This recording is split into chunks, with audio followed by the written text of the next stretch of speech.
Good evening, and very warm welcome to the Fall 2021 O.P. Jindal Lectures at the Center for Contemporary South Asia at Brown. The Jindal Distinguished Lecture Series was endowed in perpetuity by Sajan and Sangeeta Jindal to promote a serious discussion of politics, economics, social and cultural change in modern India. My name is Leela Gandhi. I'm faculty at Brown, and I'm absolutely honored to introduce our distinguished lecturer for this semester, the path-breaking and internationally renowned, award-winning artist, public intellectual, and filmmaker, Mira Nair.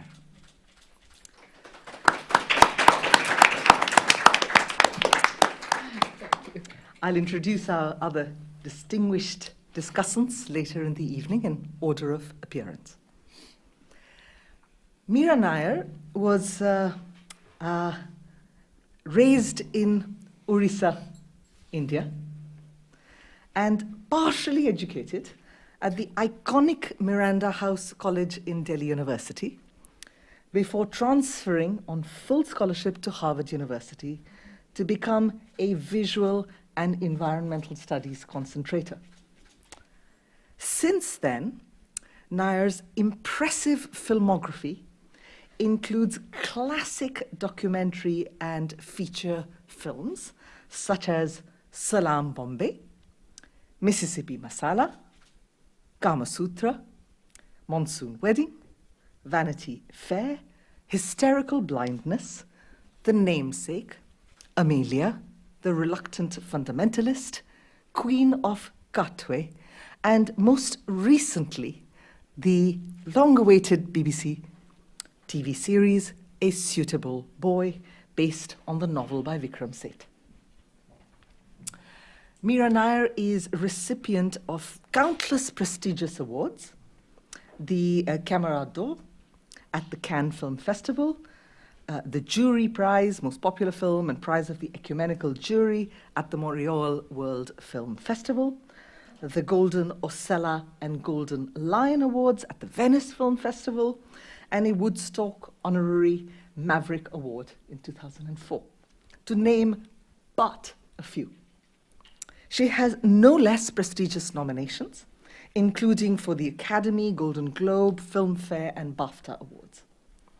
In 2012, Nair was awarded the Padma Bhushan, one of the highest honors for civilians in the Republic of India.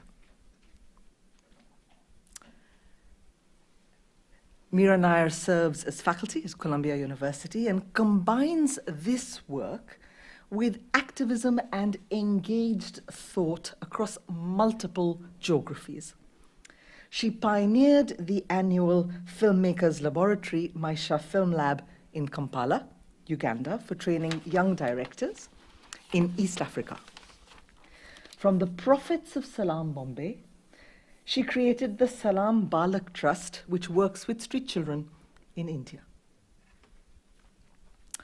Mira Nair began her career as a student of cinema verité, the name for the style of truthful and observational documentary filmmaking pioneered by Edgar Morin and Jean Rouch.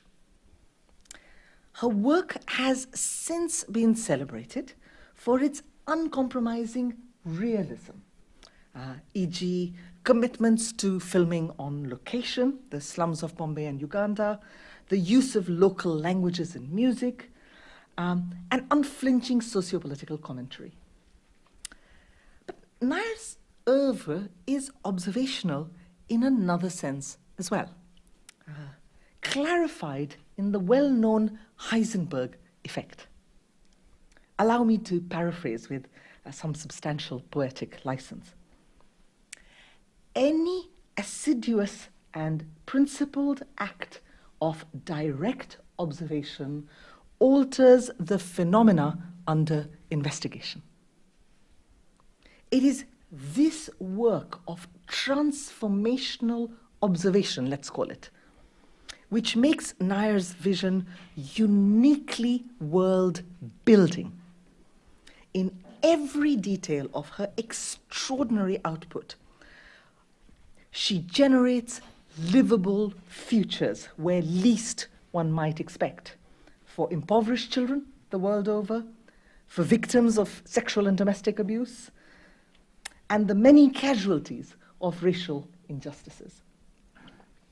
As well, she will always be remembered for her fidelity to and reenactment of the precious solidarities of the Global South, enshrined in the Bandung Conference of 1955 and in the early American Civil Rights Movement.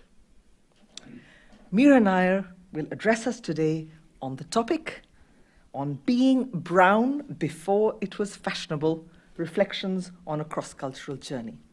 Please join me again in welcoming her to Brown.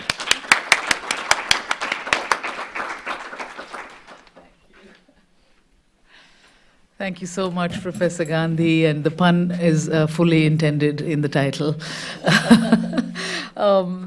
Thank you so much, and thank you everyone, honored guests and friends, and O.P. Jindal. I used to know an antique dealer, O.P. Jindal. I'm sure it's not the same person who has endowed this lecture, but thank you for inviting me to this august situation. If we don't tell our own stories, no one else will. And the idea of telling one's own story in cinema is what has shaped my life. I believe that there is nothing more extraordinary than life itself, that the truth of life is inevitably more powerful, more electric, and stranger than any fiction. I came to making movies by that study of life, a form of making cinema called cinema vérité, the cinema of truth, the cinema of how to observe life in all its beauty, in its contradiction, in its complexity. And today I will share with you some of that journey, my own journey, of how my cinema went from the art of observing the world to the art of creating it on screen in a fictional way. Little did I know that the bedsheet that would be tied around the columns of the veranda of the Bhubaneswar Club would be the curtain that would forever inspire me towards a journey of storytelling beyond that sheet or on that sheet. In the early 60s, where I lived and grew up in Bhubaneswar, Orissa, a state in eastern India that many of you would know, we lived in identical government bungalows. 8 by 5 was my address, and 8 down the road was another home like ours that was fashioned into the Bhubaneswar Club. And here, fancy dress parties were held, billiards and bingo were played. I'm obsessed with what we called housey then. You know, 2 fat ladies, 88, with skinny legs, number 11, ulta pulta, 69. But, you know, one day I will put that in a film. But in this, every Saturday night, movies were shown, random choices that existed from Haryali or Rasta, an old Bombay film, to John Wayne's Hatari. And we were a bunch of kids and adults sitting cross-legged on the red oxide veranda. We all come from somewhere. We must know whose shoulders we stand on and what work we build off, and know that the roots that give us the ability to fly. My roots was growing up in Orissa, where the Jatra, or the traveling mythological theater, still roamed and became a very powerful and early inspiration. I would go off with my driver to obscure school fields, and 2 actors, usually bombed on hashish, would recite incredible tales of Prahalad Nataka, of great, great tales of the good over evil, and it was that amazing glory of the oral tradition that completely transported me. Yet, despite the enchantments of small-town living, I dreamed of escape. My brothers were sent to the prestigious Mayo College, but I was supposed to be satisfied with the all-girls convent in town, taught by non-teachers whom I called ladies in waiting, each waiting for an arranged marriage that was bound to happen. My father would not hear of my complaints. He was a big fish in a little pond, and he said, "Tell me what's wrong and I'll fix it." And that was the last thing I would do. So I began what I called my campaign of gibberish. I substituted pure gibberish for all my homework instead of words. Mahajan, don't take a tip from me. My teachers, though, knowing it was me, continued to give me A's, not truly reading my homework. And in this way, I carefully and patiently crafted my escape to a better school in the Himalayas, another convent, though, an Irish Catholic school, Tara Hall, where Mother Teresa came from, in fact. And this was a place where I first fell in love with America. I was sick one day up in the mountains, and I was being rushed to a hospital in a horse-drawn carriage, because that's how we moved around those days. And it was James Taylor who comforted me night after night with his haunting voice and his iconic lyrics of his classic song, Fire and Rain. And it was the era also of the Vietnam War. It was the music of peace and protest that fueled me, and the great conversation of race in To Kill a Mockingbird at the time that we were reading, and the wild imagination also of the group theater of Grotowski as well, of Jean-Claude Van Italy and Joseph Chaikin that inspired me, and especially the speeches of Malcolm X that we read under the covers of our counterpanes. The nuns had forbidden us to call them anything but counterpanes, and they were essentially bed covers. This was a portrait of an America that was so freewheeling and so different and so full of, it appeared, youthful protest that kept me wanting more. After a stint in political street theatre in Calcutta, where I worked with the great radical playwright Badal Sarkar, and we made themes of things that were interesting to us. The first play we made was on political apathy, called Jaloos, and we took it out into the streets. It's a long story, but I'll make it a very quick one. Applied to different Ivy League colleges, thinking they'd have the money to support a young civil servant's daughter. Long story short, the only thing I got a big fat envelope for in admission was from Harvard, which was, I had a full scholarship. And I found my calling there in cinema verite, documentary film, because my first cinematic education began with the great teacher, Ricky Leacock, who pretty much, along with Jean Rouge and the gang of them, had invented the style with mobile camera, and he was teaching me. I began to be fascinated by cinema verite because it was a way to work visually with life. It was a way to capture the inequities that I had always lived around, and then I was quite obsessed by. Like, can we do anything? Can art make anything that can change this inequity? And it was more powerful and stranger than I thought fiction. And cinema. Then I got educated with more narrative films, with the films of the Japanese, the Bengalis, the whole gamut. But it was beautiful and fantastical, but the real was more compelling. And it was also Chris Marker, the great experimental filmmaker who made La Jetée, his work really ignited me into believing that one could really make undidactic political art, political film. Buñuel's brutal Los Olvidados was a major precursor to my many years later, making Salaam Bombay. It was possible then, I thought, to put life into movies and out again. The elasticity of cinema could create the seesaw of living between worlds, as I was beginning to, between East and West. My time at Harvard during the 70s, though, I was struck by people, how much and how many people talked so easily about themselves. They would say things like, "I was depressed all summer." And I had never heard an American sentence as dazzling as that. I thought it was strange because where I came from, we were raised very much to subsume the self. The family was bigger than us, the community was bigger than family, and it was not about the self at all.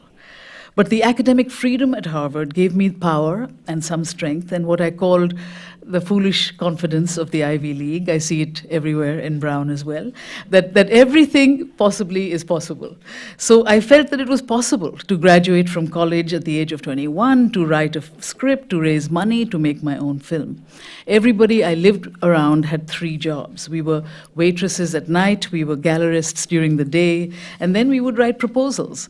And living this dual life, earning enough money just to live, but living as an artist, everything, at least that I thought, was about excellence. And it wasn't a possible rigor, it wasn't the sort of rigorous life one could have in India. My Punjabi bourgeois family would be much too comfortable, and there wasn't that kind of artistic hunger that I was surrounding myself with to draw on. It would have been so much easier back home to toe the line. But I persisted and made 5 documentaries over the course of 7 years, each exploring questions in India, questions that got under my skin and refused to let me go. First, there was my film So Far From India, where I explored the borders between countries and people and how one moves in between.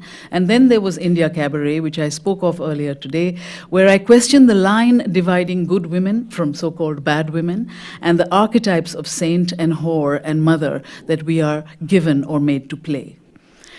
As an Indian filmmaker in New York City in the 80s, I would ride the Greyhound bus with my documentaries under my arms, showing my films to anyone who would want me. I tolerated audiences who would ask whether there was tap water in India and how come I spoke such good English. I began to understand then the loneliness of being an artist, and the last thing I wanted to do was to be an ambassador of my country in this country. I did not want to be that educator, and I just wanted to do what got under my skin. India was so rarely seen those days. This was the late 70s, early 80s, that successful Indians would come to the library where I'd be showing my films and outraged that I showed a film on strippers in India instead of stories about successful men who drive Porsches like themselves. And they would pretty much attack me, and I would say, as soon as a doctor in a Porsche becomes interesting, I'll be right there. Later, raising money for my film Mississippi Masala, some years later, starring Denzel Washington, a studio head actually asked me to, quote, make room for a white protagonist. And I laughed and said, all the waiters in the film will be white. I did not keep that promise, but back home, my films were also alternative. They were the opposite of Bollywood, and I was an outsider. I'd love some water, but I don't see a glass. May I actually have my glass there? Thank you so much.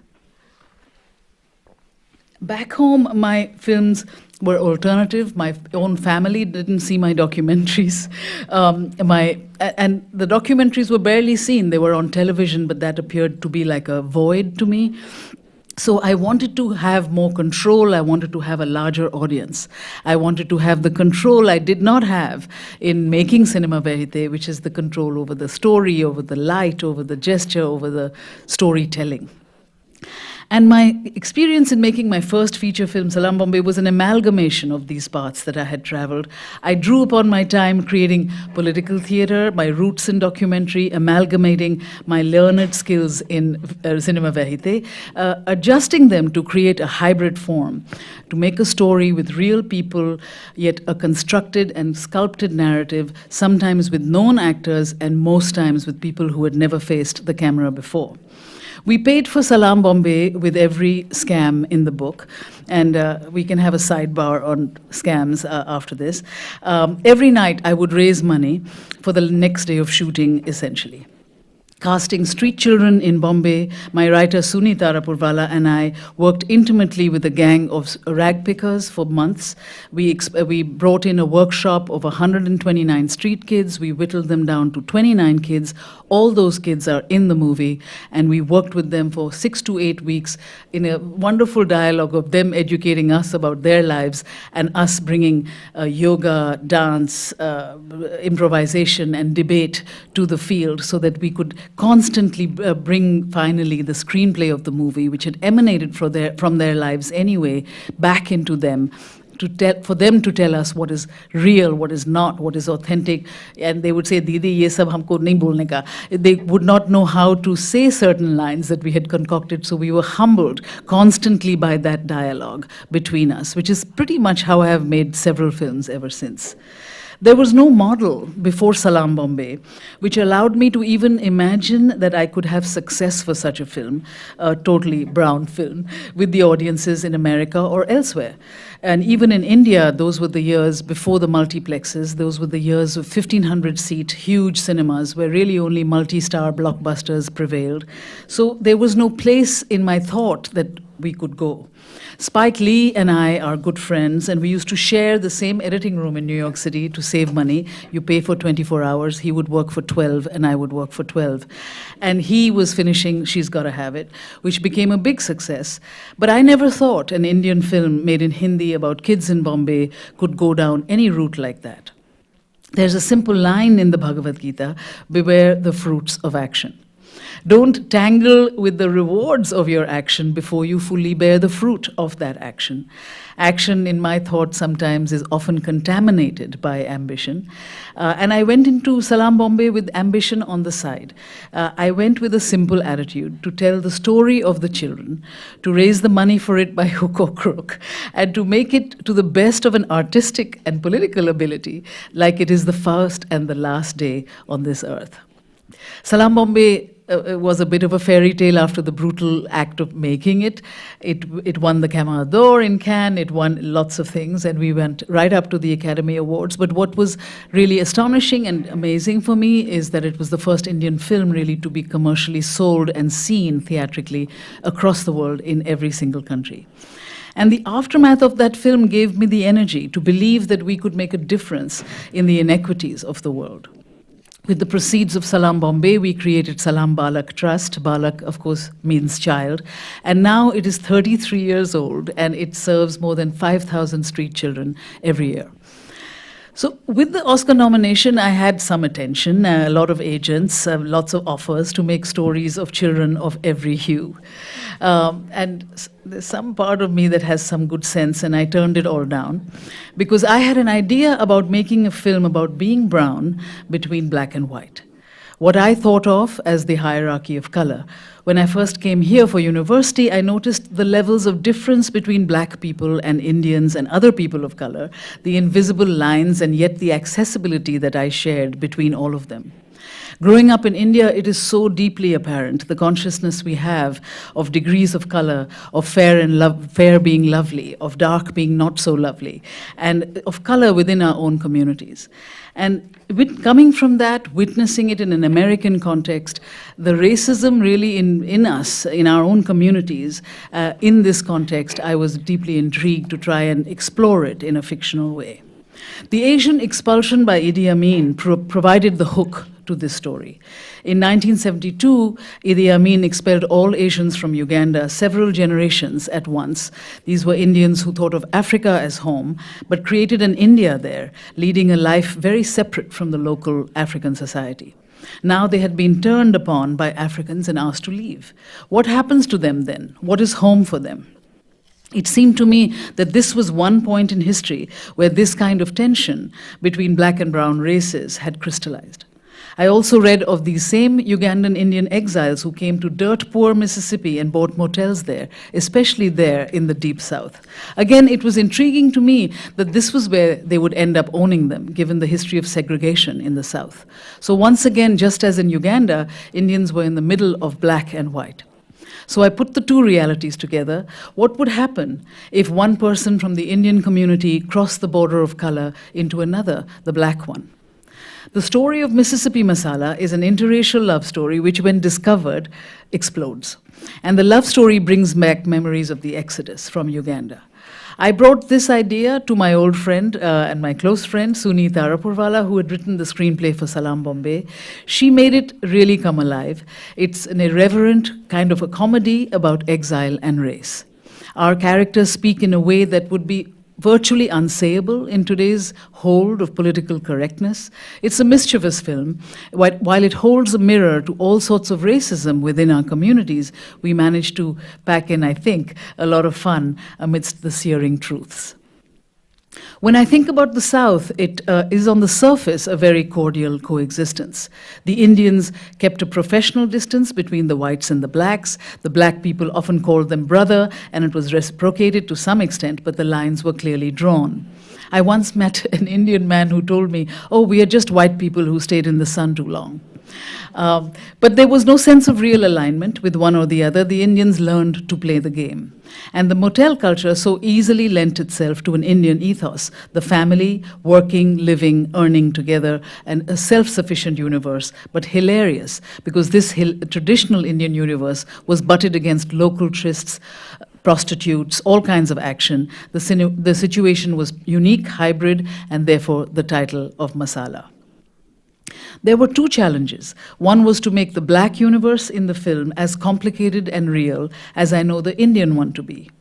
I was greatly assisted by the consummate skill of the fabulous black cast, Denzel Washington, Joe Seneca, Charlie Dutton. And the locale of Greenwood, where we shot the film, where coincidentally Stokely Carmichael had coined the phrase Black Power. The second challenge was blending the totally different acting traditions that all these actors come from. We had Indian soap opera stars, we had Indian screen legends like Sharmila Tagore, we had Roshan Seth, an Indian actor classically trained in England, and Denzel from Hollywood, and Sarita Chowdhury, a young Bangladeshi girl who had never faced the camera before. What is astonishing is that while they are different, the similarity of how an Indian family lives and how a black family in the South lived, in terms of the community, the family, the religion, are very similar. For the first time, to see ourselves in both communities, not just see ourselves as the other. Because so many of our notions were born out of ignorance and not knowing and preconceptions which have nothing to do with the essence. It's like the little prince who said, "The essence is invisible to the eye." There's a necessary yet terrible loneliness in being amongst the first of your kind. As I pushed forward with no example or guru, I didn't know whether I would even find an audience to meet me on the other side of my work. The feeling of being neither here nor there, a novelty at home, a foreigner abroad, was hard to shake off. When Mississippi Masala opened in London, in New York, and all over the place, I remember looking at the queues of people lined around the block to see it, and I delighted at not only the sheer number, but also the color, the lines of people flashing their hybridity with pride. It was then I discovered that there are people who are listening. I believe really that there's nothing more powerful than making work in which we see ourselves, in which we hear and look at our color, our language, our poetry, to make work that brims with specificity and plumbs something relatable in each one of us. I made several films, but my film Monsoon Wedding came out of a challenge I gave myself to make something out of nothing. I was living in South Africa then. Apartheid was declared over. Mandela was out of prison. Yet nothing around me existed in terms of training in cinema for the black, Asian, or colored townships that I lived nearby but was not in. I gathered 26 young people from the townships with the idea that it was possible to make something out of nothing so long as we could preserve and give flower to our own imaginations. And then I asked myself, after this teaching, could I do the same thing? Could I, after having bigger budgets and Hollywood studio movies, return to the same credo that I was preaching? So I moved closer to home with Monsoon Wedding, specifically examining the much beloved family that we also venerate. As much as a family gives us joy and solace, we also have our secrets. There are subjects that are taboo to speak of, the top amongst them being sexual abuse within the family. I strove to provide some catharsis of liberation for those who had been abused, and really the more one discussed that, the more apparent and common that was. Above all, of course, I wanted in Monsoon Wedding to capture a reality check on what our real family weddings are like, not the Bollywood version, which was great fun, but nothing to do with the madness around my own family when weddings happened. For me, it was about love. It worked, I think, because we were honest, and because it was so inexpensive. I made it for under $1 million. I didn't have to answer to anyone. And it's the low budget, I always believe, that gives one freedom. And in fact, Monsoon Wedding was so low budget that props, furniture, saris, cutlery, everything came from our homes. If you talk to Nasiruddin Shah, who was in the film, or you talk to Kulbhushan Kharbanda, who's in the film, they don't talk about how much fun they had while making the film. They talk about my mother's food. She catered the film. And they say, you are okay, but your mother's okra is incomparable. So, it was that kind of a artisanal, they would call it today, homemade movie. And we limited the filming to just 30 days because that was the amount of money that we had raised. But because we knew what we were doing, and we created a sense of a real family, again, putting legends like Nasir opposite unknowns like my own nephew, and oftentimes the crew was acting in the film because actors would not show up. It had a kind of energy that I did not anticipate. By then, I recognized, after Monsoon Wedding came out, the privilege of inspiration. The next chapter of my filmmaking journey was fueled, in contrast, by grief. I lost a parent in a country which was not home. And I read in this moment the beautiful book that Jhumpa Lahiri had written, The Namesake. The book became a real comfort to me, a source of solace, as I tried making sense of the finality of loss. And her writing distilled this nature of grief, the loss of a parent that is in a country that the parent did not really know, taking readers through a world of crisscrossings that were achingly familiar. The film became about the passage of life that everyone has to lead, that we are linked to our parents who are linked to their parents, that our parents' world begin to enter our world when we are wise enough to receive it.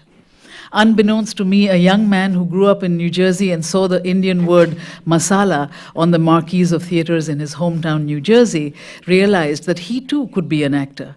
This was Kal Penn, who had recently found big success in the comedy Harold and Kumar Go to White Castle. And my son and several 14-year-olds that I knew at that time led me to cast him in his first dramatic role in The Namesake, opposite Irfan Khan and Tabu. The Namesake was many of my worlds. The Calcutta I left behind as a teenager, the Cambridge where I went to college, and New York where I now live. Yet I never felt the pull to shoot a film in New York until I read Jhumpa's story. William Thackeray writes in Vanity Fair, "The world is a looking glass and gives to every man the reflection of his own face."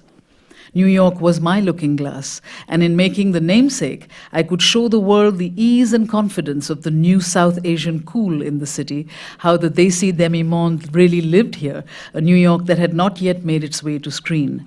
Jhumpa's New York was not the immigrant communities of Little India or Jackson Heights, but the New York of lofts, of Ivy League bonding, of art galleries, political marches, openings, country weekends in Maine with waspy friends, a deeply cosmopolitan place with its own images and manners. This was the place I had lived in since 1979. This is the city in which I learned how to see. The more I thought about it, the more I felt these two great cities of the world, New York and Calcutta, mirrored each other in specific ways. The massive steel of the Howrah Bridge, like an iconic sash across the Ganges, was echoed in the light grace of the George Washington Bridge across the Hudson River outside my window. I scouted a hospital on Roosevelt Island and felt it might easily have been a hospital in Calcutta. Ashima could give birth to Gogol here, I thought. She could look out of the window, and in the girders of the Queensboro Bridge, the shake and hum of traffic above and below, would lie the ghost of the Howrah. That is, of course, the state of being of many of us who live between worlds, a state that I think cinema does beautiful justice to. One of the great advantages of living in 3 continents, as I do, is that one begins to have an expansive worldview. What is important in one place is absolutely meaningless in the other place. The aspirations of being a filmmaker in New York City, the studio deals, the Academy campaigns that elude my own films forever for more mainstream films, are quickly put in place when I go home to Kampala, which did not even have movie theaters until only a few years ago. This shifting of gears from one reality to another makes me hone my own intuition to trust the ideas that live in me. When I moved to live in Uganda in the early 90s, despite the richest tradition of oral storytelling there was hardly a movie being made by Africans in the continent. Because I had an ankle in Hollywood, the new films about Africa came my way to direct. The film may have been set in Kenya, but it was really about an English woman who unraveled in her neuroses as an unnamed, voiceless, nameless Maasai warrior stood sculpturally against the African horizon, absolutely nothing to do with the world that I lived around, the dignity and the courtesy of the people and the culture that I knew. Using a Swahili word, Maisha, the zest for life, we created a free film school in East Africa, and we gave birth to that 16 years ago. It was back to the old mantra, if we don't tell our own stories, no one else will, and if they do, pardon my French, they will bugger it. For the 16 years, we have now created a base of about 1,000 plus alumni of East African filmmakers, trained at the highest level of craft in every facet of filmmaking. Several of our Maisha alumni, now accomplished filmmakers, joined me to make the Disney film Queen of Katwe in 2015. This film told the remarkable story of Fiona Mutesi, a true story, a young woman in Uganda, a young girl who learned to play chess and become a woman candidate master at the World Chess Olympiads. As my favorite line in Queen of Katwe goes, such aggressiveness in a girl is a national treasure. I relished in celebrating not only my home of Uganda, where I have lived for many years, close to 30, but also the brilliance of tenacious and fierce young women like Fiona everywhere. Those who are never satisfied, those who do not accept limitations, who create their own paths, forging from them nothing in the face of stagnancy. I'm lucky enough to live in Kampala for half the year. The line of equator genuinely and seriously runs through my garden. In our film school, Maisha, I have created, every student and every teacher will plant a tree and has planted a tree in their name to my design. Someone called it an eco-reserve of African cinema. Trees, I believe, are glorious witnesses to our passage. For long as I can remember, I thought I would share with you that my secret life has been nourished by trees. In a life brimming with the chaos of questions and noise, these silent creatures bring me peace, simply listening in a world that is otherwise fueled by clamor. I sense that people and places speak for themselves, that each is unique.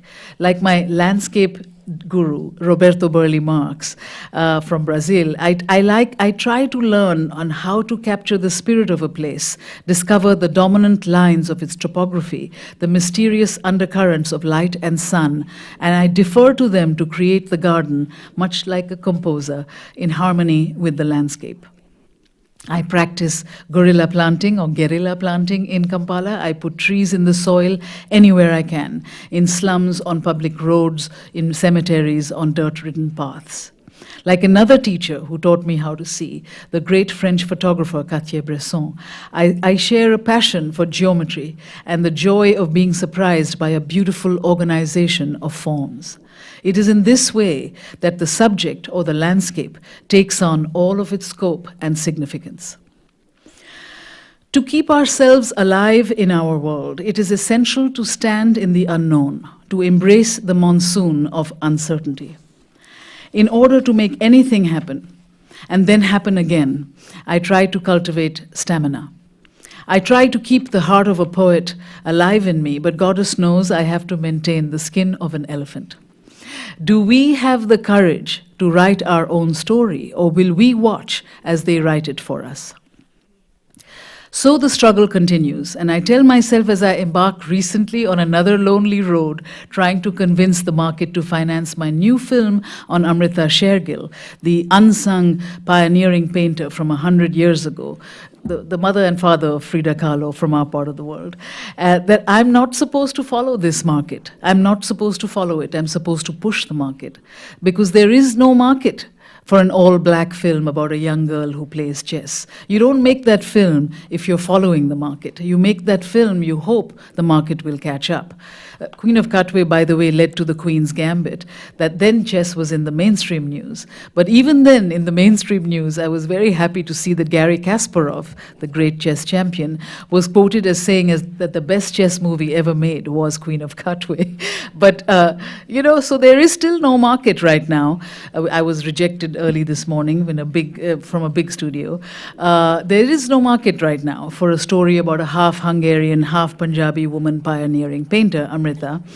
She's quite renowned, but not globally famous. So, in other words, I don't look to the market to figure out which stories I should tell. I tell the stories the market will not tell. I try to push the boundary. Because of all the work that so many have done, the work now that I have done in the past is being looked at with new eyes, being appreciated for what it was. We are recently re-releasing the 30th anniversary of Mississippi Masala, newly remastered and remixed in the theaters in 3 months from now. But I cannot let that make me feel complacent or comfortable, because so much of Hollywood is about recreating what has already been successful, but just changing the face of it. Same structure, but with a brown actor. There is importance in telling universal stories, but we also must tell our stories our way. We have to live with both worlds. They have to catch up and meet us. Because I have told stories sometimes where people have caught up. Sometimes I'll tell a story that uses the language and idea and plot structure that most mainstream is familiar with. But for whatever capital I get from that, I reinvest it into challenging stories that do not fit this mold, into this world of thinking. I could actually go as far to say that if everyone is ready for the story I wish to tell, maybe it's not actually the story that needs to be told. This is not to glorify struggle or glorify rejection. But if you're finding yourself with every door open to you, that everyone thinks is the perfect story to work the algorithms that be, then it might not be challenging enough. So you have to push yourself, because so much of what people want to see is what they are safe and happy with seeing. And so much of the reason that the world is in the state it's in is because people are refusing to see beyond things that they are afraid of seeing, because they have told themselves that that is a completely different story.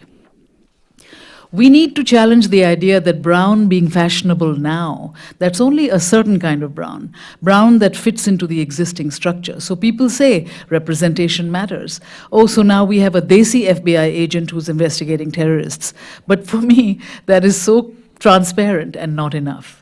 Representation to me, being fashionable now, cannot let it make us believe that all of us are fashionable.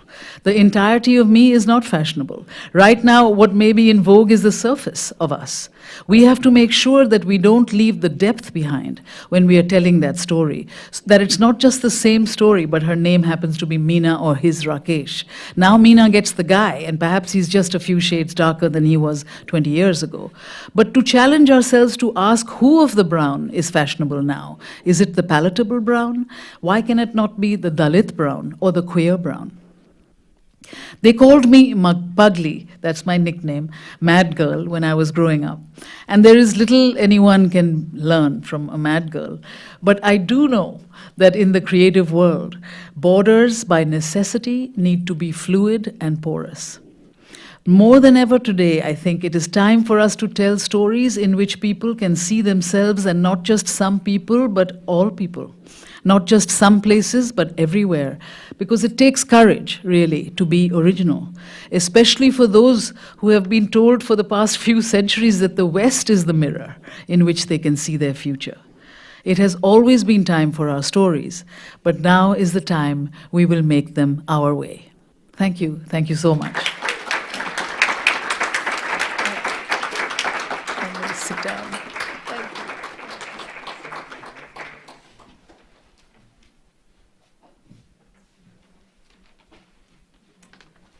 Gosh. Thank you so much, Mira, for that extraordinary lecture. We will have time for Q&A after our discussants.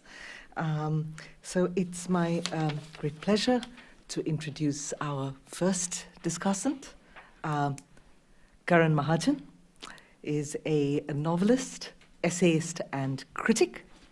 He was born, I believe, in Stamford, Connecticut, and raised in New Delhi. He studied English and economics at Stanford University before receiving an MFA from the Missioner Center for Writers at the University of Texas at Austin, widely regarded as one of the top creative writing programs in the world. Mahajan's first novel, Family Planning, was published to enormous acclaim in 2008 and universally praised for its exemplary comedic worldview. The novel has translations current and completed into German, Italian, Spanish, French, Portuguese, and Korean. Karan Mahajan's second novel, The Association of Small Bombs, appeared in 2016 to numerous laudations, awards, nominations. The New York Times named this novel one of its 10 best books of 2016. Mahajan's occasional writing has appeared in prestigious venues like the New York Times, the New York Review of Books, Vanity Fair, the New Yorker, the New Republic, amongst others.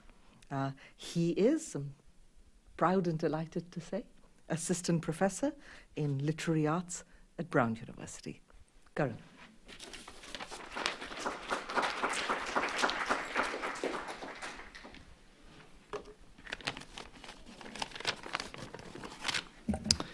Thank you so much for that introduction, Leela. And Mira, thank you for a terrific lecture, one that, to my mind, recreates the warmth, optimism, mischief, and complexity of your movies. Several phrases really struck out to me. One was, of course, the red oxide veranda of the Bhubaneswar Club, and, of course, the way you mischievously substituted pure gibberish for your homework instead of words. I can totally see the DNA of your lively style in those kinds of images. But before I respond to the lecture, I just wanted to say here that I come here not as a scholar or as a novelist, but as a fan, as someone whose own family life has closely tracked Mira's oeuvre. I remember watching Monsoon Wedding before attending an almost identical Punjabi bourgeois wedding in my own family, complete with the creepy uncle. And I believe she did for creepy uncles what Dickens did for the smog in London, made it impossible to unsee creepy uncles. I remember watching The Namesake in a theater in Delhi with my parents and coming out, all three of us, with tears in our eyes, watching the Kama Sutra late at night on the cable operator's illegal channel when everyone else was asleep.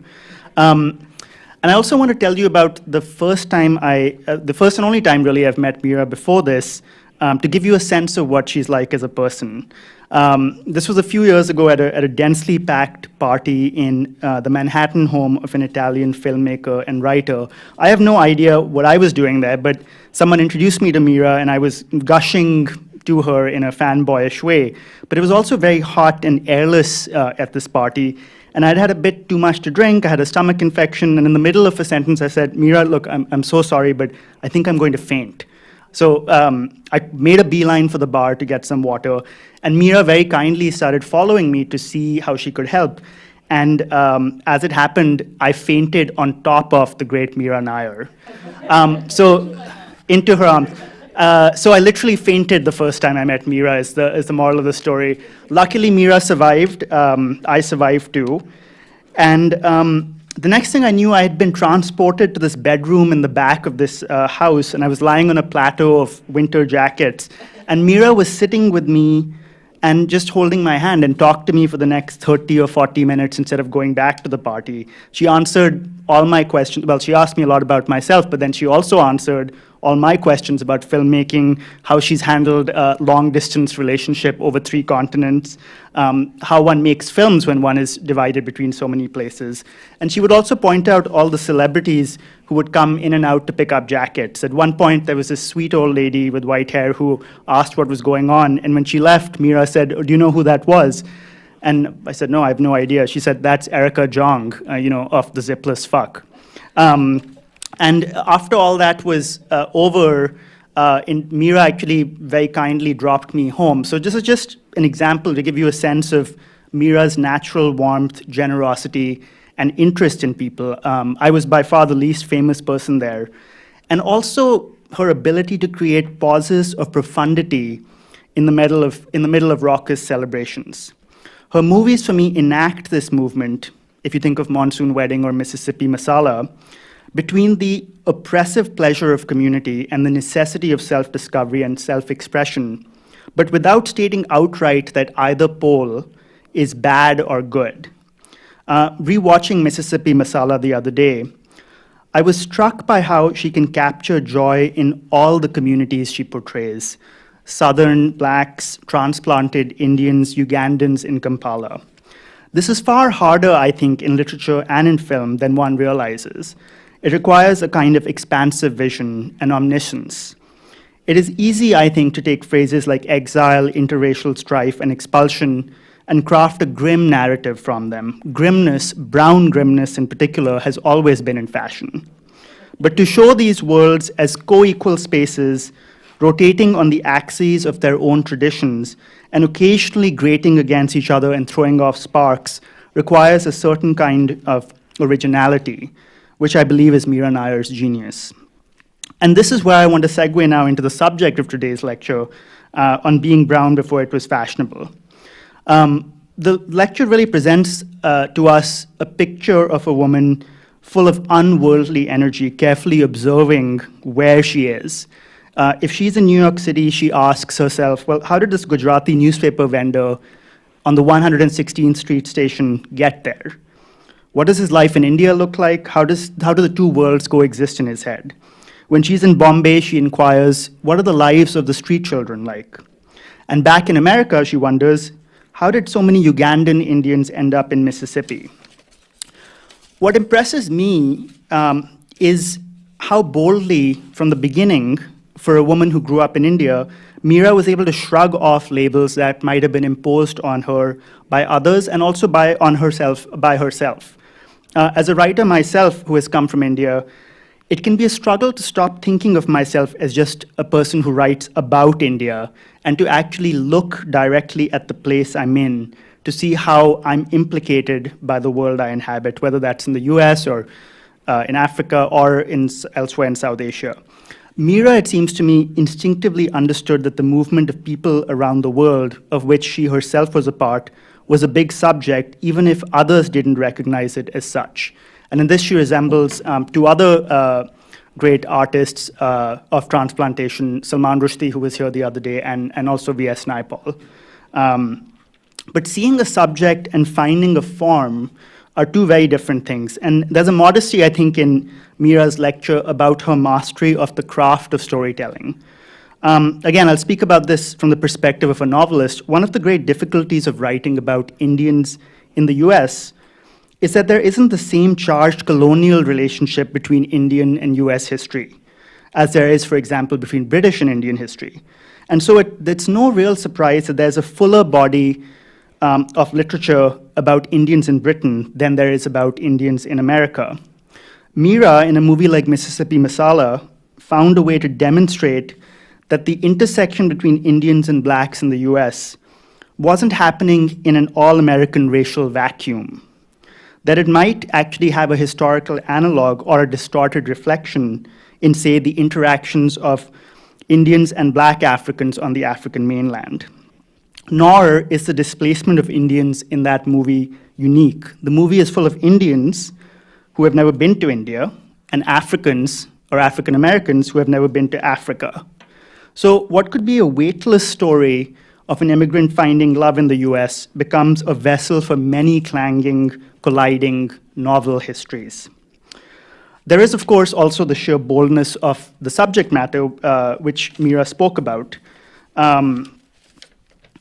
I can't imagine, for example, a producer in the 1980s or today leaping up from his bed and saying, you know what, I must make a movie about African Indians in the American South.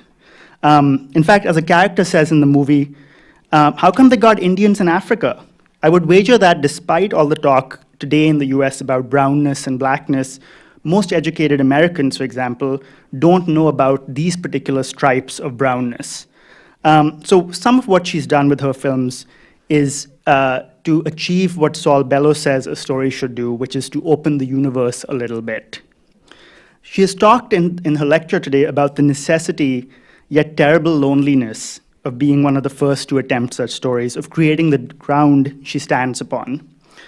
But what's amazing to me is that when Mira projects this self into her movies, into her narratives, she creates protagonists who are firsts. There's Mina in Mississippi Masala crossing the color line for her love affair, or Ria in Monsoon Wedding speaking out against sexual violence. But these people who are firsts are not just individuals on grim, alienated journeys. They remain part of a community and are often even comfortable in their own skins. This seems to me a reflection of Mira's own attitudes, of the comfort she seems to feel in her own skin wherever she goes. Mira Nair is a person who has left many places, but has left nothing about them behind. So it's a real pleasure to hear her talk today. Thank you, Mira.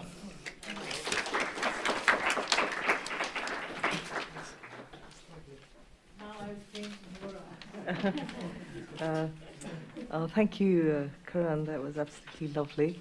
And now I'm delighted to welcome Ashish Abhikuntaka, who is a cultural anthropologist and visionary filmmaker whose exquisite oeuvre of feature films and short films has been aptly described as follows, and I quote: "In an art world where an increasing number of critics are arguing that much globalized art takes the form of hollowed-out visual Esperanto, Abhikuntak's works insist on an Indian epistemology while utilizing a rigorously formal visual language that is clearly aware of Western avant-garde practices such as those of Andrei Tarkovsky and Samuel Beckett.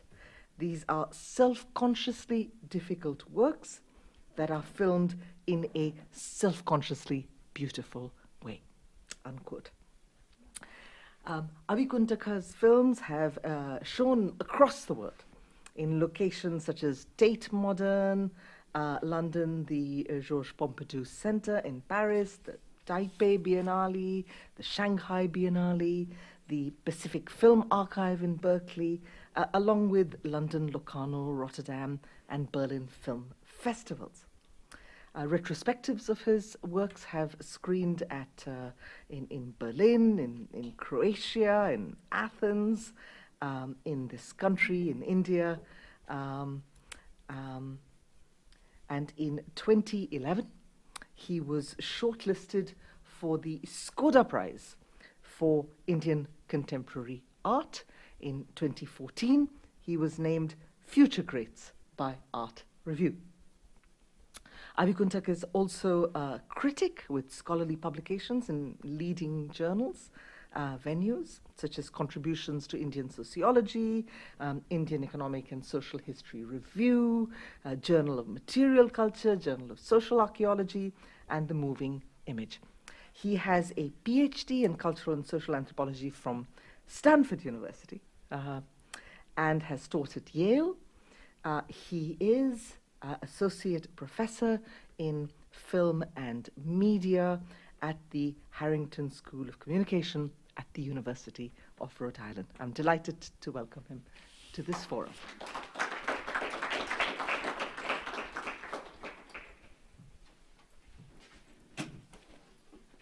Thank you, Leela.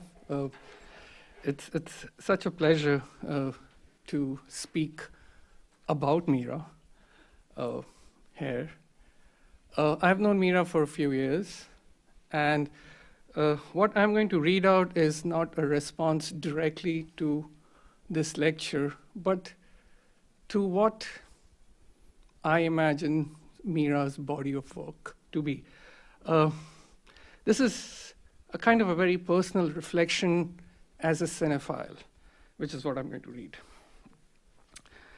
I distinctly remember the day when I first came across Mira's work. It was a dusky, rainy, and a rather miserable afternoon in Calcutta in 1988. Instead of attending my dreaded high school math tuition class, I decided to skip it and escape to Nandon, the majestic temple of cinephilia in Calcutta. For a young high school cinephile like me, this was a sacred site where you undertake daily pilgrimage to have a darshan of your gods on the silver screen. Nandan was one of the first cinema theaters in India to exclusively showcase international art house cinema and Indian parallel cinema. Films of Ingmar Bergman, Michelangelo Antonioni, Jean-Luc Godard, Akira Kurosawa robustly rubbed shoulders with the works of Satyajit Ray, Mrinal Sen, Ritik Ghotok, Gautam Ghosh, G. Arvindan, and many others. That gloomy afternoon, I was literally blown by the intense, tenacious, and obstinate realism of Salaam Bombay in the monumental theater on a glistening and pristine 35mm print. By the monsoon of 1988, Salaam Bombay was already in news. Mira Nair was the first Indian filmmaker to win the prestigious Camera d'Or at Cannes Film Festival for the best first feature film. This was unambiguously the most spectacular cinematic debut in the history of Indian cinema after Satyajit Ray's Pother Pachali at Cannes in 1955. The parallel between the two films doesn't end here. Pother Pachali was more hyper-neorealist than its Italian neorealistic counterparts of the 1950s. Then Salaam Bombay was more hyper-realist than the political realism of the Indian parallel cinema. If the trials, tribulations, and tragedy of Opu spoke tenderly to us as an anguished metaphor for both what it meant to be a despondent individual struggling with fate and also what it meant to be a young nation emerging from the brutality of colonialism and the insanity of partition.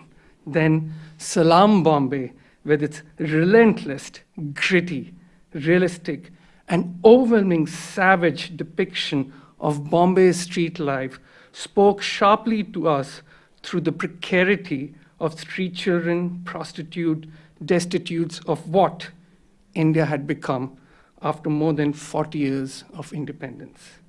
In my cinephilic consciousness, the cinematic precarity of Opu and Krishna had merged into a single continuum of a post-colonial gnosis of a tragic Indian destiny. Over the years, I have seen Salaam Bombay numerous times, and most recently on Mubi, the Netflix-like web platform for international art house cinema. It does not fail to awe me even now. In the early 1990s, as an undergraduate student social worker, the daily realities of walking in the streets of Kamatipura, the derelict, salacious, and teeming working-class red light district of Bombay, was constantly mediated for me with the cinematic reality that Mira recreated in the film.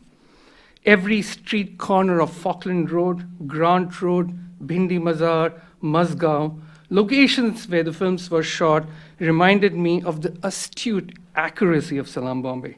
It is not that every frame of the film conjured the reality of Bombay's agitated street life, but it is that everyday reality of this rapacious Bombay neighborhood resonated with the formidable themes of the film.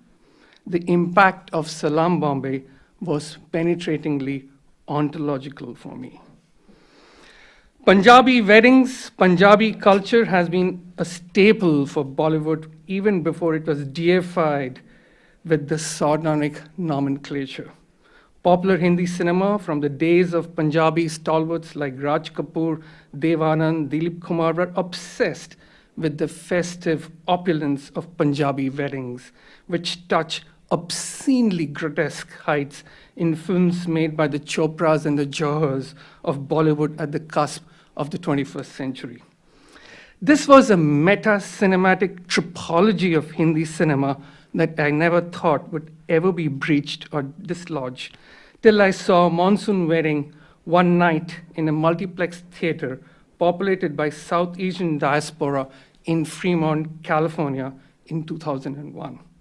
Here was a cinematic text that masterfully and effortlessly but piercingly destroyed the facade of diegetic conjugality carefully constructed over more than 50 years of melodramatic theatrics of Hindi cinema.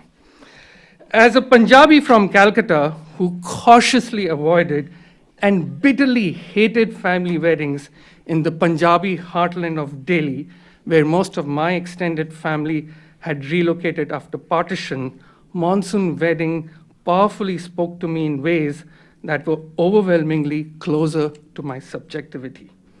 I was all too familiar with petty domestic politics, inglorious stories of familial deceit, clandestine stories of marital abuse and daily oppression that was scrupulously concealed behind the fake opulence of triumphant matrimony. Indian weddings are usually lavish and joyous affairs, but often lurking under the marigold flowers, Banarsi silk saris, Nohalaka necklaces, and dazzling cuisine is the sordid world of interpersonal hatred, financial exploitation, and often dread of lifelong servitude. Monsoon Wedding, with its ensemble cast deftly directed by Mira, for the first time in the history of cinema, gave us an animated glimpse of what that messy underbelly of upper middle-class Indian families look like. What Salaam Bombay did to the ruthless street life of Bombay, Monsoon Wedding did that to the ostentatious Indian wedding. Like all timeless text, both the films produced an astonishingly honest simulacrum of our lived realities through which I could see a mirror image of what we had become as a society, as a culture, and more importantly for me, as a civilization, fraudulent, brutal, and deceitful on many levels. Perhaps this critique is too harsh, but for me, the brilliance of these films by Mira lies in their ability to slowly, cautiously, and surgically peel open a world of wounds and trauma that reminded me of the works of the cinematic god who resides at the center of my altar, Ritik Ghatak. Finally, I want to speak about the film that brings together the two diverse universes that I now occupy: the exuberantly hot, humid, crowded world of Calcutta and the empty, reticent serenity of Rhode Island in one single narrative. Mira's Namesake, via Jhumpa Lahiri's book, is a film that, when I saw in 2006 in a cinema theater near Stanford University, foretold my future, written in the past, that I was yet to live. Not Gogol, the central protagonist of the film, but it was Ashok Ganguly, his soft-spoken and affectionate father, brilliantly played by late Irfan Khan, that struck an unusual chord when I saw the film for the first time. I did not understand what that chord meant. As a matter of fact, I ignored the supple melancholia as a product of compelling affective universe of Mira's creativity. It was a few years later when I joined University of Rhode Island in 2010 as an assistant professor of film and media that I realized what the placid resonance of that melancholic chord meant to me. One winter morning, in front of the main library of URI in its historic Kingston campus, I met the octogenarian Professor Omar Lahiri, who even after his retirement would visit his office every day. he was Jhumpa Lahiri's father and the inspiration of Ashok Ganguly. As we spoke in Bengali, in the glimmer of his eyes, I saw my lonesome future permanently located in the wintry melancholia of New England, with a heart always pining for the warm, muggy, boisterous, polluted life of Calcutta, which always gives me a stern knock of bronchial asthma within minutes after I land. What Mira stunningly creates in Namesake is such a far cry from the tenacious realism of Bombay street life or repugnant secrets of Punjabi families like mine. In this film, she again, with a perceptive dexterity, opens forgotten wounds, untold trauma of a world of metaphysical loneliness that I believe only a first-time immigrant like herself, as we heard today, who has lived a life away from one's own homeland, can represent. In this film, I found the forlorn lives of Ashok Ganguly and Gogol merging with mine and my daughter's life in a future that is yet to arrive, but in which we live, survive, and struggle because it is our present too. Before I end, I want to thank you, Mira, from one filmmaker to another, for inspiring me to make films that summon an imagination of affective realities that we experience every day without being aware of their penetrating intrusions into our existence. And secondly, I want to thank you as a lifelong cinephile for weaving an evocative web of rigorous images, mesmerizing narratives, and an affective world that has been gingerly sealed with the memories of my being forever. Thank you.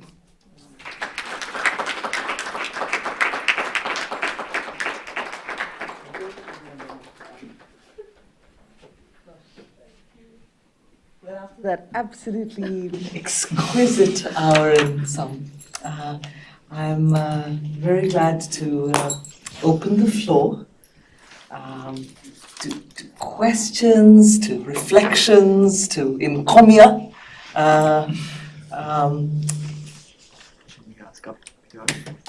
Should we ask up Yeah. Yes, Arnav. And I will introduce Arnav in very English, but those whom I don't know, please introduce yourself as you come to the mic.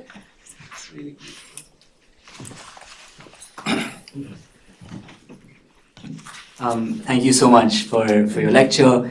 That was lovely, and also the responses, I think, just were really kind of poignant, and it's clear how kind of personal your work is for a lot of us. Actually, Ashish, your thought on the Namesake, the day Irfan Khan died, actually, the first film I watched of his, despite his like kind of tremendous oeuvre, was The Namesake. I think for Karan, you mentioned the joy that Mira's films bring. I think the melancholia in that film is also just so specific that I couldn't think of watching anything else.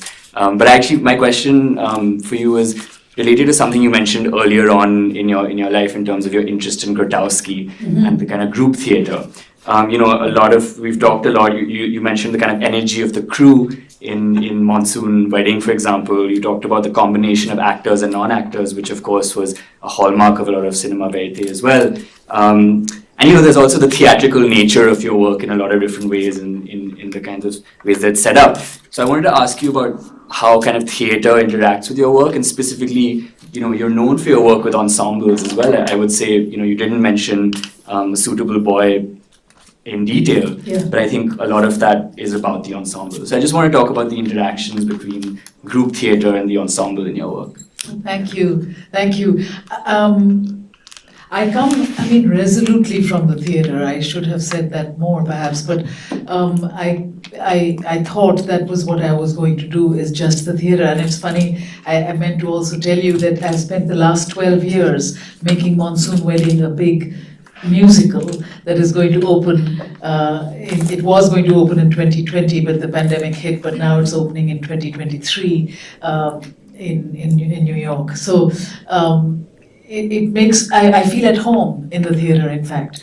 And I went from, studying from Badada to like for solid 4 or 5 years just being on stage and being an actor in a very versatile space that sometimes we created our work, but most times it was also, you know, from Shakespeare to Jean-Claude Van Italy or whatever. And when I came to America, it was to be an actor.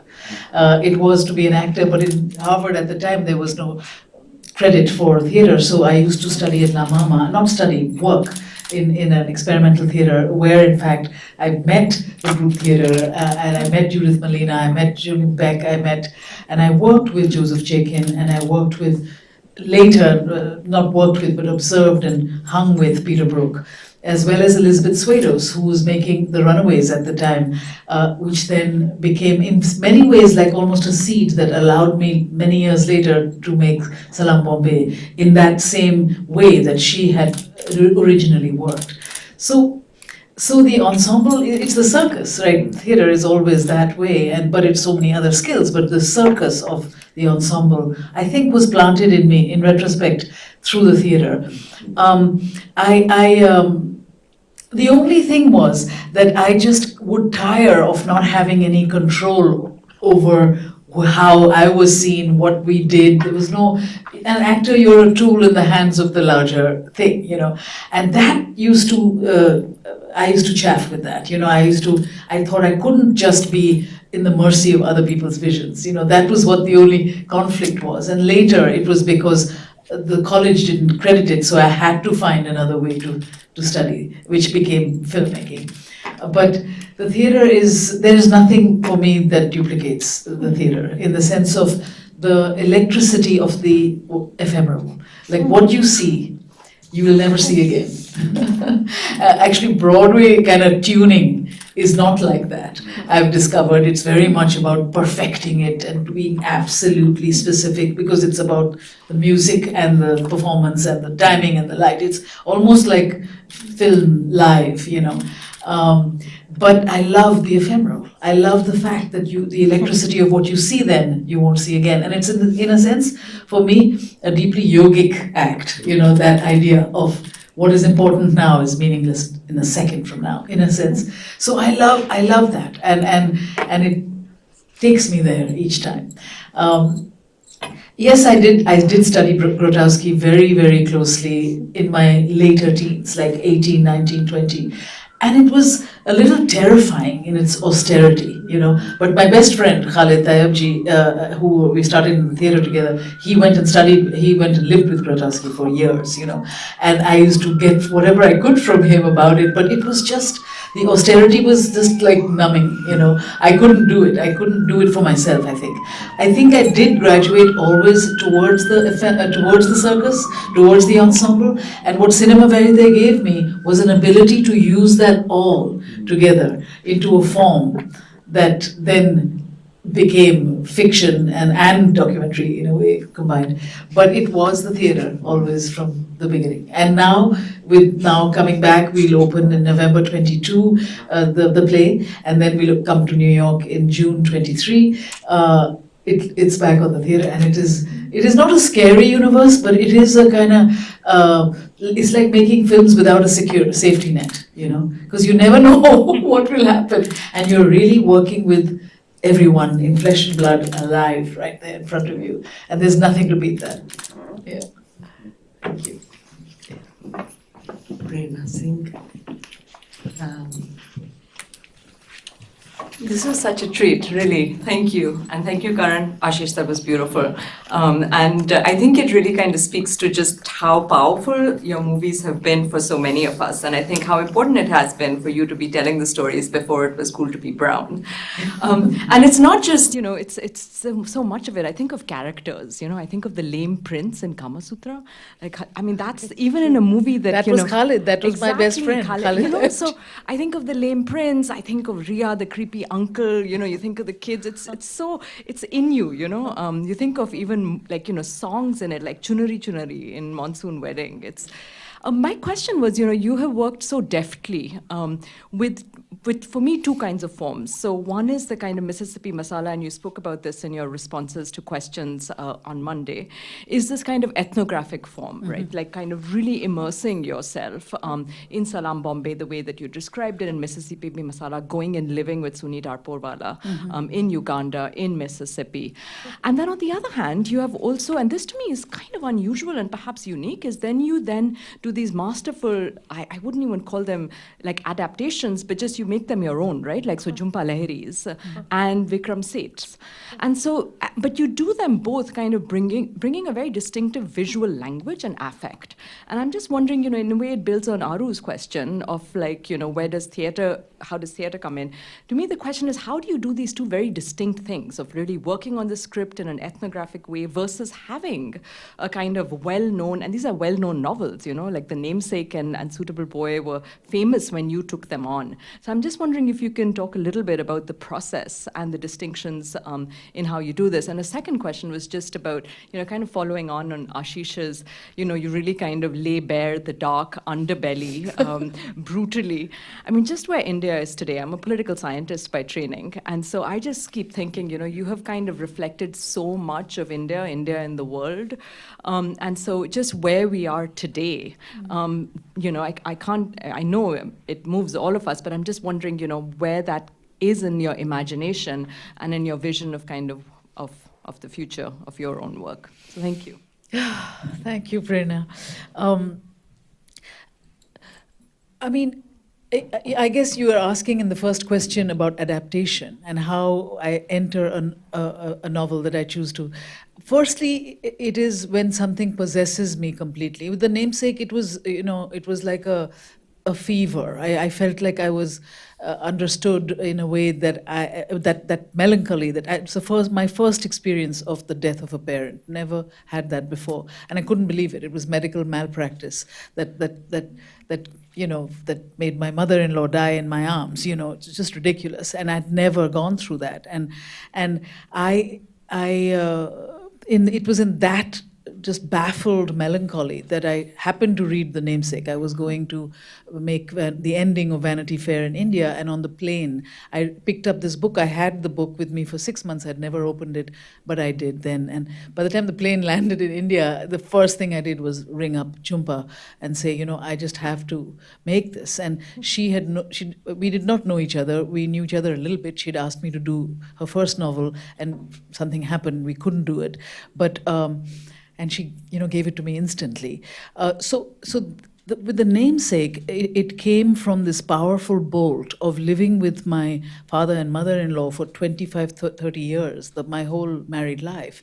And this happening to us with her dying. And the only thing that my father-in-law could say was, he kept saying, it's 59 years, it's 59 years. And it was the 59th death, it was the 59th wedding anniversary on which she died. And these were people who were, it was like living with a love story that you never, ever, ever see in life. There's no Valentine's Day cards, there's no I love you, there's no nothing. It's just this incredible, beautiful stillness between two people who know each other so deeply and well that just a cup of tea with looking at each other was volumes of a kind of emotion that I'd never seen. It was that propelled me to make The Namesake, because The Namesake, the book, is really about Gogol. It's really about this young man that they give birth to and how he's American and so on.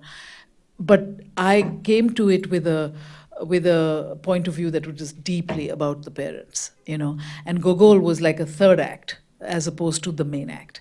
So I come to most adaptations with a strong point of view, because in making film about a novel, you're not making every page, on screen. You're not. You shouldn't.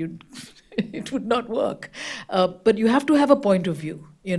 And then you have to sculpt that point of view from a lot to do with Jhumpa's writing, but also like like I said, I also grew up 12 years in Calcutta growing up, and I knew it from another point of view. In fact, Jhumpa did not know it. She knew it from a Rhode Island sort of point of view. And I remember she came to the Rough Cut, and there was a scene, which is in the film, of Oshima reciting Wordsworth's The Daffodils. We wandered lonely as a cloud. We were taught to stand like this, and we were taught to enunciate like British people liked us to sound at that time, whatever. And Jhumpa, she said, where did you know that from? Because she hadn't written that. But it was the world in Cal and everywhere else that I knew, So it was a coming together of coming from that side as well as from this side, which was very rich making. So you pull out all the stops, when you want